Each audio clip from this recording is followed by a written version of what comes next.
বিএসপিআই শিক্ষার্থীদের উপর ফের মামলা, ৪ জন আহত। জামিল মোহাম্মদ জনি, চট্টগ্রাম প্রতিনিধি। রাঙামাটির কাপ্তাই উপজেলার বাংলাদেশ সুইডেন পলিটেকনিক ইনস্টিটিউট বিএসপিআই এর শিক্ষার্থীদের বিক্ষোভ সমাবেশে ছাত্রলীগের ধাওয়া পাল্টা ধাওয়ার উপর আবার স্থানীয় লোকজনের সাথে মারামারির ঘটনা ঘটেছে। মঙ্গলবার ১৬ জুলাই দুপুর ২টার পর কাপ্তাই নতুন বাজার এলাকায় এই ঘটনা ঘটে। স্থানীয় সূত্রে জানা যায়, কাপ্তাই নতুন বাজার এলাকার স্থানীয় লোকজন এবং ছাত্রলীগ নেতাকর্মীদের মাঝে বিএসপিআই শিক্ষার্থীদের সাথে উত্তেজনা দেখা দেয়।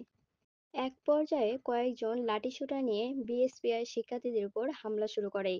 এই ঘটনায় বিএসপিআই এর ৭ থেকে ৮ জন শিক্ষার্থী আহত হয়। তার মধ্যে ৪ জন শিক্ষার্থী গুরুতর আহত হলে তাদের কাপ্তাই উপজেলা স্বাস্থ্য কমপ্লেক্সে নিয়ে আসা হয়।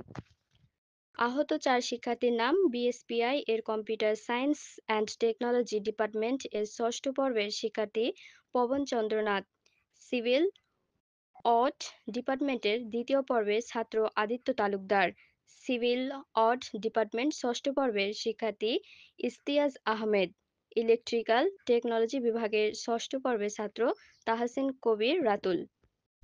এ বিষয়ে কাপ্তাই উপজেলা স্বাস্থ্য কমপ্লেক্সে এর আবাসিক medical officer doctor Omar Faruk Roni জানান, আহত অবস্থায় ৪ জন শিক্ষার্থী হাসপাতালে আসে।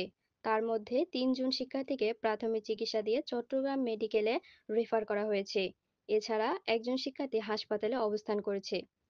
এদিকে এই ঘণ্টার পর থেকেই কাপ্তাই লকগেইট নতুন বাজার এলাকায় থমথমে পরিস্থিতি বিরাজ করছে।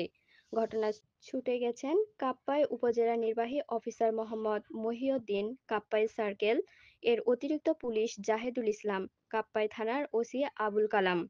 বর্তমানে এলাকায় পুলিশ মোতায়েন রয়েছে। এ বিষয়ে কাপ্তাই উপজেলা নির্বাহী অফিসার মোহাম্মদ মহিউদ্দিন জানান, বর্তমানে পরিস্থিতি স্বাভাবিক রয়েছে। ঘটনাস্থলে আমি এবং কাপ্তাই উপজেলা চেয়ারম্যান সহ সর্বক্ষণিক মনিটরিং করছি।